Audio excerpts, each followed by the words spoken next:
Hi friends, मैं परविंदर खारी। Friends, आज की हमारी game once again Arjun Erigaisi की है, who has taken the sole lead in Tata steel India blitz section even as well. आज मैं काफ़ी पशुपेश में रहा कि अर्जुन इरगियासी की किस गेम के ऊपर वीडियो बनाई जाए। एक गेम थी उनकी शक्रियार मेहमद्रेव के साथ और एक गेम डी गुकेश के साथ।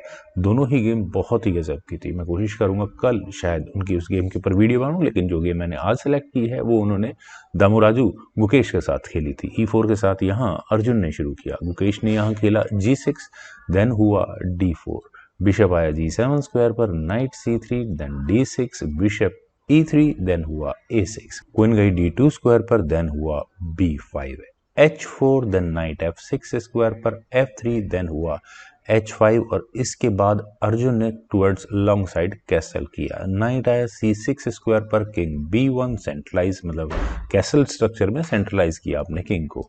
B4 नाइट पर अटैक, नाइट पहुंचा A4 स्क्वायर पर, बिशप D7 इंपॉर्टेंट स्क्वायर है, नाइट तक भी अटैक जाता है तो ऑब्वियस मूव बनेगा B3 का, वही यहाँ खेला भी गया। A5, देन नाइट आया E2 स्क्वायर पर, E5 पॉन एक्सचेंज की कोशिश है, लेकिन इस पॉइंट पर कौन पॉन एक्सचेंज करेगा? बेटर ऑप्शन वही है जो यहाँ खेली गई, बिशप G5। पहले यहाँ इस नाइट को ही पिन किया गया, क्वीन गई B8 स्क्वायर पर, कोई पिन अफोर्ड नहीं करना है। देन D5 नाइट पर अटैक, नाइट पहुंचा A7 स्क्वायर पर, नाइट की रीशफलिंग कहाँ जाने वाली है बिल्कुल क्लियर है, night C1 from white side. Night B5 कह सकते हैं कि बिशप से नाइट को लेने के लिए गुकेश ने ही कहा। Bishop takes B5, bishop takes B5, then हुआ C4, बिशप पर अटैक है। मेरे ख्याल से मुझे बेटर ऑप्शन लगती है बिशप टेक्स B4 की। पॉन स्ट्रक्चर डिस्टर्ब होता है, स्पेशली कैसल का। यहाँ ऑलरेडी ब्लैक का बिशप बहुत डेंजरस डायगोनल पर बैठा हुआ है, जैसे ही मौका मिलेगा वो ज़रूर एक्टिव गेम प्ले में आ जाएगा।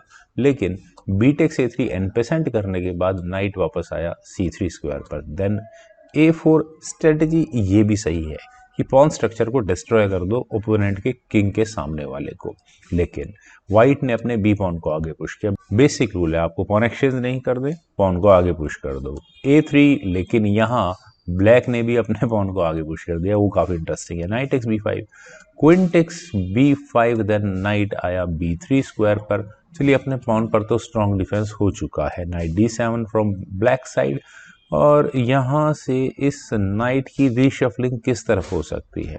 मोस्ट प्रोबेबली शायद कुछ इस तरह से होगी, लेकिन रुक C1 पहले यहाँ पर ब्लैक ने किया और उन्होंने यहाँ इस C7 पॉन पर डायरेक्ट अटैक बनाया है। इस पॉन का डिफेंस रुक को A7 स्क्वायर पर ले जाने से आराम से हो सकता था, लेकिन क्वीन को B7 स्क्वायर पर ले जाने के बाद क्वीन C3 और फिर दोबारा यहाँ इस C7 पॉन पर अटैक है। लेकिन अब चूंकि ब्लैक ने अभी तक कैसल नहीं किया तो उन्होंने सबसे पहला काम यहाँ कैसल करने का ही किया।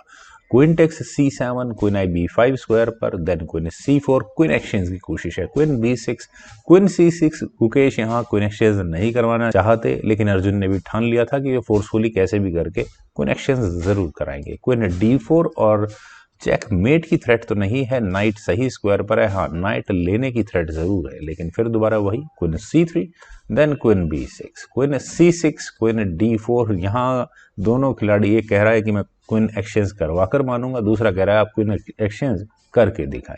फाइनली अर्जुन ने थोड़ी रेस्ट लिया, उन्होंने अपने रुख से नाइट का डिफेंस किया, उसको D1 स्क्वायर पर ले जाकर। और यहाँ इस पॉइंट पर ब्लैक को अपने नाइट को B6 स्क्वायर पर ले जाने के बारे में जरूर कंसीडर करना चाहिए था।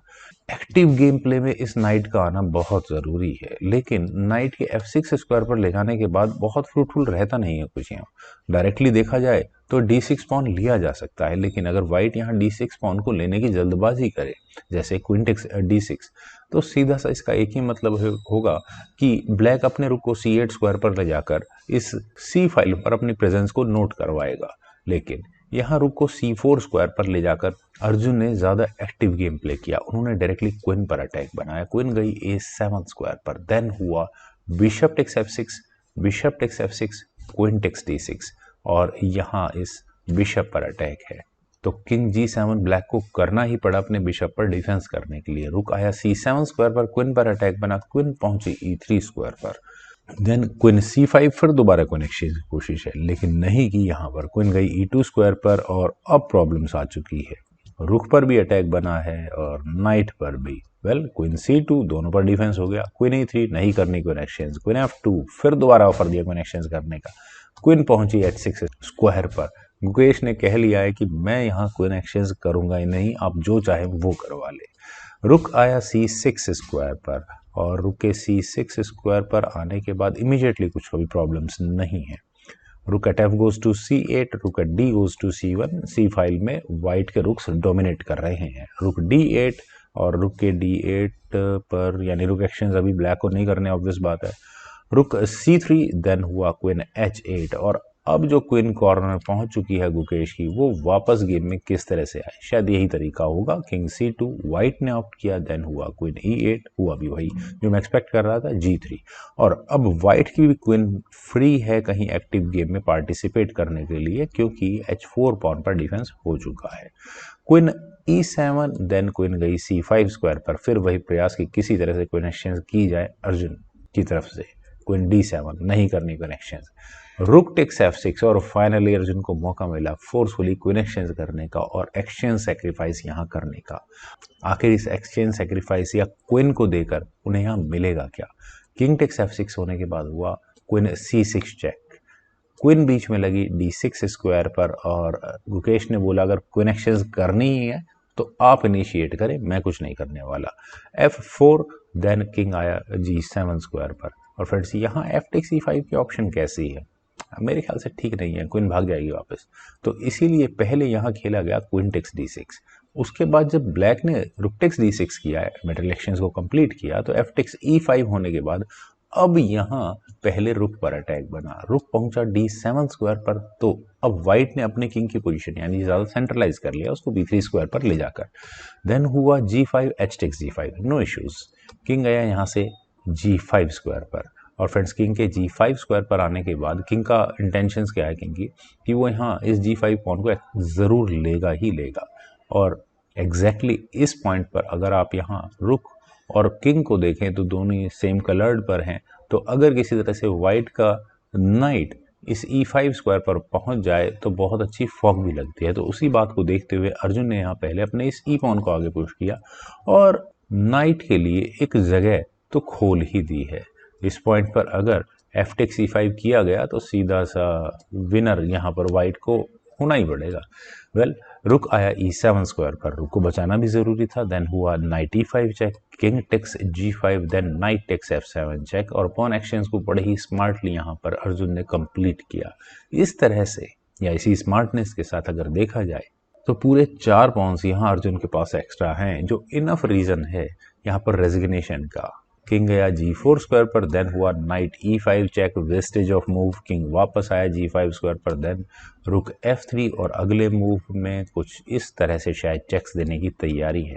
तो ब्लैक ने अपने रुक को लिया G8 स्क्वायर पर, देन हुआ B5, आई थिंक रेजिग्नेशन यहीं आ सकता था, लेकिन रुक B7, और यहाँ अर्जुन इर्गियासी ने फाइनली अपना मूव चला लास्ट, वो था किंग को C4 स्क्वायर पर ले जाने का, जहाँ गुकेश डी को फाइनली रिजाइन करना पड़ गया। क्योंकि फ्रेंड्स कब तक ये 4 पॉन्स को आगे बढ़ने से रोका जाएगा, स्पेशली जहां ये 3 पॉन्स एक तरह से गुथे हुए हैं जिसे रोकना असंभव होगा। फ्रेंड्स मुझे उम्मीद है आप सभी लोगों को अर्जुन इर्गियासी जी के द्वारा खेली गई ये गेम और गुकेश जी का टैकल ज़रूर पसंद आया होगा। तो आप लोग इस वीडियो को लाइक करें, शेयर करें, और मेरे इस यूट्यूब चैनल चेस गुरु को प्लीज़ सब्सक्राइब ज़रूर करें। आपके कमेंट्स का मुझे बेहद इंतज़ार रहेगा। Thank you for watching and bye for now.